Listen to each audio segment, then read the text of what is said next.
I'm giving a presentation that I really like. It's called Recession-Proof Real Estate. So a little bit about me. This is not that important, but I have a tech and business background. I worked in Silicon Valley for a long time. I started in real estate back in 2008, so I've been investing for about 10 years.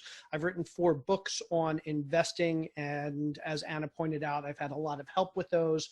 And my wife and I are currently the co-hosts of the Bigger Pockets Business Podcast. So if you are a real estate investor, you're also a business owner, and becoming a better business owner is probably one of the best ways to become a better real estate investor. So I'm a big fan. Even if you don't listen to my podcast, I do highly recommend listening to other business podcasts, reading business books, hanging out with smart business. Let's jump into a few disclaimers for tonight's presentation so that I don't get beaten up at the end. I am not here tonight to tell you March 13th will be the next recession. I don't know. And anybody that tells you that they do know, that is adamant that they know when the next recession is going to hit, they're probably trying to sell you something. Number 2, I can't tell you how bad the next recession is going to be. Is it going to be like 2008? Maybe. Maybe not as bad. Maybe worse. I don't know. And again, anybody that tells you that they do know is probably trying to sell you something. And finally, this time might be different. We've had a lot of recessions over the last 160 years. I'm going to talk about them. And every time a recession talk comes up, whether it be 2008, 2001, the early 90s, the 80s, the 70s, there's always people who say, this time is different because of X or Y or Z. And I'm hearing a lot of this time is different because of the QE from 2008, because of the tax cuts, because of the political climate, all types of things. So this time might be different, but it's probably not. I'm a big believer that history is the best predictor of the future. And if the last 33 recessions have taught us anything, it's that the next 33 recessions will probably follow somewhat of the same pattern. Now, I'm not saying every recession is the same. I'm not saying every recession is caused by the same thing. It's not. If somebody tells you that this time is going to be different, that we're not going to see a recession, that the market's just going to keep going up forever for the next 20 years, it's probably not true. Not saying it's not. Maybe this time is different, but probably not. Okay, so there are my disclaimers. First, we're going to talk about why what I'm talking about today is important. Why should we talk about the economy? Why should we understand economic cycles? Why is this topic important to us? Next, I'm going to talk about what an economic cycle is in just the most general terms. I'm going to talk about where we might be in the cycle. And again, I can't tell you when the next recession is going to hit, so I'm going to make my best guess, and I'm going to justify my statements. I'm going to give you the data. I'm going to give you the information. Then I'm going to say what I think and where I think we're heading. And you are free to disagree with me, agree with me, or not have an opinion. That's up to you. I'm never going to try and convince you because, again, I don't know. Finally, we're going to talk a little bit about how we, as real estate investors, and specifically as buy and hold investors, what we should be doing now so that we can minimize our risk moving forward, maximize our gains. Why is understanding economic cycles important? We're real estate investors. The economy affects real estate, even if real estate's not driving the economy.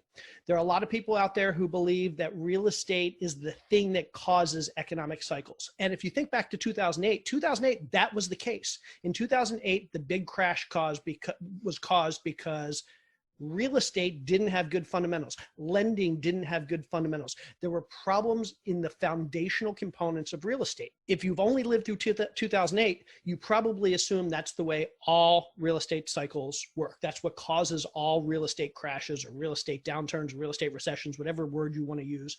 But in reality, that's not the case. In reality, real estate is very, very rarely the driver of economic cycles. If you go back to 2001, it was the tech boom and 9/11. You go back to the late 80s, early 90s, it was what was referred to as the S&L crisis, the savings and loan crisis. If you go back to the 70s, it was oil and what was referred to as peak oil. You go back all the way to the 30s and the Great Depression and what caused the Great Depression. And it was a lot of the same things we're actually seeing today. It was tariffs, it was trade wars. There are all different things that cause economic cycles. It's rarely real estate. In fact, real estate is typically a lagging indicator. And what I mean by that is whatever happens in the broader economy is followed in the real estate world. Isn't it true that the only recession ever actually caused by real estate was 2008? According to Ray Dalio, and he is somebody that I highly recommend everybody out there, if you want really, really great data about economic cycles and the economy in general, read Ray Dalio. And yes, according to Ray, 2008 was literally the only recession, the only downturn that was a direct result of problems in the foundational components of real estate. Real estate, again, is a lagging indicator, which means the broader economy is going to move first and real estate's going to follow. Right now, we could argue that real estate's pretty strong. Cap rates are strong, lending is strong, banks aren't necessarily over leveraged. And so a lot of people say, hey, the economy is going to have to keep moving forward well. Real estate's going to keep moving forward well because there are no major issues with real estate. But think of it this way. If people start getting laid off, if wages start to decrease, if people and businesses and banks start to default on their credit, what's going to happen? People are going to be able to afford a lot less real estate. And so the issues in the broader economy, people losing their jobs, people seeing lower wages, that's going to impact their ability to pay their rent, to buy new property, to pay their mortgage. And so issues in the broader economy, even if there are no issues specifically in the real estate market, can have a big effect on real estate. Most importantly, understanding how these cycles work will help us figure out how we can maximize our profits and minimize our headaches and our risk moving forward. If we can figure out where we are in the cycle, we can modify not just our strategies, but our tactics to maximize profit, minimize risk. So what is an economic cycle? This is an economic cycle. We all have this idea in our head of the economy goes up, the economy goes down, the economy goes up again, and this cycle continues. And it's happened for about 160 years in the US. We've had about 33 cycles over the last 160 years. Typically when the market or the economy is strong and moving upwards, we refer to that as an expansion. To give some context, a lot of people would say what we saw between 2012 and now is an expansion. The downturn is what we refer to as a contraction. So the thing that we saw between 2007, 2010, and 11, that was an economic contraction. If we can figure out where we are in the cycle, we can modify not just our strategies, but our tactics to maximize profit, minimize risk. So what is an economic cycle? This is an economic cycle. We all have this idea in our head of the economy goes up, the economy goes down, the economy goes up again, and this cycle continues. And it's happened for about 160 years in the US. We've had about 33 cycles over the last 160 years.